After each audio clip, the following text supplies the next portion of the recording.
Oke, mari kita bahas sesuatu yang lagi heboh banget dan mengubah cara kita bekerja, yaitu bagaimana kecerdasan buatan atau AI sedang merombak total dunia komunikasi strategis.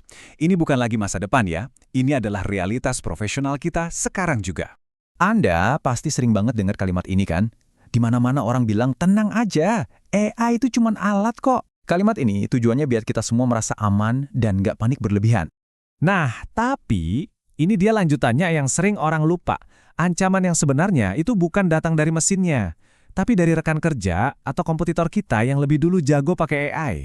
Jadi misi kita hari ini adalah memastikan kitalah yang jadi pengendali teknologi ini, bukan sebaliknya. Oke, kita masuk ke bagian intinya. Hal pertama yang harus kita ubah di kepala kita adalah jangan lagi lihat AI sebagai pengganti. Anggap dia sebagai asisten super cerdas Anda, seorang co-pilot. Coba deh lihat pembagian kerjanya di sini. Ini kuncinya, tujuannya itu bukan substitusi, tapi augmentasi. Bukan mengganti kemampuan manusia, tapi justru memperkuatnya. Tugas-tugas yang repetitif, berbasis pola, serahin aja ke AI. Misalnya analisis ribuan data atau bikin draft pertama. Ini bikin kita para manusia jadi punya waktu lebih buat fokus ke hal yang nggak bisa digantikan. Strategi, empati, dan pengambilan keputusan moral. Terus gimana cara kita ngobrol sama si co-pilot ini biar dia nurut? Nah, disinilah muncul satu skill baru yang wajib banget kita kuasai. Namanya prompt engineering. Ini tuh seni memberi perintah atau prompt yang super jelas ke AI supaya hasil yang dia kasih persis seperti yang kita mau. Anggap aja ini skill wajib baru buat para komunikator zaman sekarang. Biar gampang, ada rumusnya nih. TCPF. Yuk, kita bedah satu-satu. T itu task. Tugas spesifiknya apa? C itu konteks, kasih dia latar belakang yang cukup biar nggak salah paham. E itu exemplar, kasih contoh hasil jadinya kayak gimana. P itu persona, suruh AI-nya berperan, misalnya, kamu adalah seorang ahli PR krisis. Dan terakhir, F itu format, kita mau hasilnya dalam bentuk apa? Tabel, poin-poin, atau paragraf. Kalau kita kuasai ini, kualitas output dari AI bakal naik drastis. Tapi tunggu dulu, kolaborasi ini ada sisi gelapnya. Co-pilot kita yang brilian ini kadang-kadang bisa ngarang cerita dengan sangat meyakinkan. Fenomena inilah yang disebut halusinasi AI, di mana AI menciptakan info palsu tapi kedengarannya beneran. Bayangin deh, AI ngasih kutipan kayak gini. Kelihatannya, wah kredibel banget kan? Ada nama dokter, ada tahun, nama jurnalnya juga spesifik. Profesional banget. Rasanya pengen langsung copy-paste aja ke presentasi kita. Dan ternyata, semuanya bohong, palsu. Dr. Finch itu nggak ada, makalahnya juga nggak pernah ada. Inilah bahaya terbesar dari halusinasi AI. Dia nggak akan bilang, maaf saya tidak tahu, tapi justru menciptakan jawaban palsu yang terlihat sangat meyakinkan. Dan ini bukan cuma soal kutipan palsu loh, bahayanya lebih gede lagi.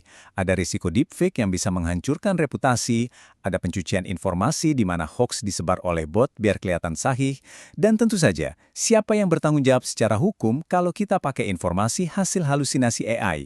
Ini membawa kita ke satu aturan main yang nggak bisa ditawar. Tanggung jawab itu 100% ada di kita. Titik. Meskipun AI yang nulis draftnya, akuntabilitas final, baik secara etis maupun hukum, tetap ada di tangan komunikator. Kita nggak bisa ngeles, oh itu salah mesinnya. Terus gimana cara kita melindungi diri dari kesalahan-kesalahan ini? Jawabannya adalah dengan disiplin. Kita butuh semacam buku panduan untuk pertahanan diri di era ini.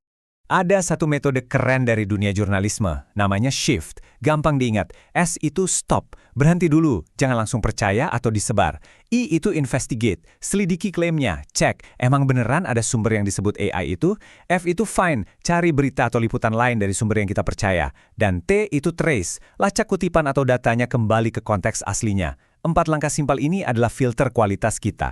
Intinya tuh satu, triangulasi. Ini aturan emasnya nih.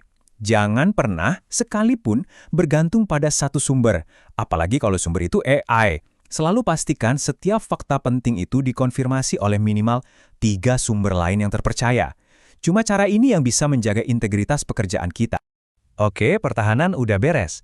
Sekarang kita ngomongin serangannya. Di mana sih letak keunggulan kita yang benar-benar nggak bisa ditiru AI? Apa yang bikin kita sebagai manusia tetap tak tergantikan? Dan ini bukan kira-kira ya, ini data dari World Economic Forum. Lihat deh, di tengah gempuran otomatisasi, skill yang paling dicari itu justru yang manusiawi banget. Empati, kepemimpinan, negosiasi yang rumit. Inilah lapangan bermain di mana kita selalu menang. Coba deh pikirin, Emang bisa AI baca raut muka tegang di meeting, atau cerita dengan penuh emosi sampai audiens tergerak, atau membangun kepercayaan jangka panjang dengan klien? Tentu nggak bisa. Kemampuan kita untuk terkoneksi secara mendalam dengan orang lain, itulah kekuatan super kita. Nah, semua ini kalau kita gabungin, artinya peran kita lagi berubah. Bukan lagi cuma jadi pembuat konten, tapi kita naik kelas jadi arsitek pesan. Jadi, apa sih arsitek pesan itu? Gampangnya gini, kita yang bikin desain besarnya, kita yang menentukan strategi dan nilai-nilainya. Lalu, kita tugaskan AI si pembangun buat mengerjakan detail-detailnya. Jadi, kitalah otaknya dan AI adalah ototnya. Jadi, ini dia peralatan yang wajib ada di tas seorang arsitek pesan modern. Pertama, jago kolaborasi dengan AI. Kedua, punya disiplin verifikasi yang ketat. Ketiga, selalu punya pengawasan etis. Dan yang paling penting, terus asah keunggulan kita sebagai manusia. Soft skills yang nggak akan pernah bisa diotomatisasi. Pada akhirnya, AI itu cuma alat. Dia hanya akan sebagus perintah yang kita berikan. Jadi, pertanyaannya bukan lagi AI bisa apa, tapi kita mau suruh dia ngapain. Copilot Anda udah siap di kokpit. Sekarang, pertanyaannya, kemana Anda akan mengarahkannya?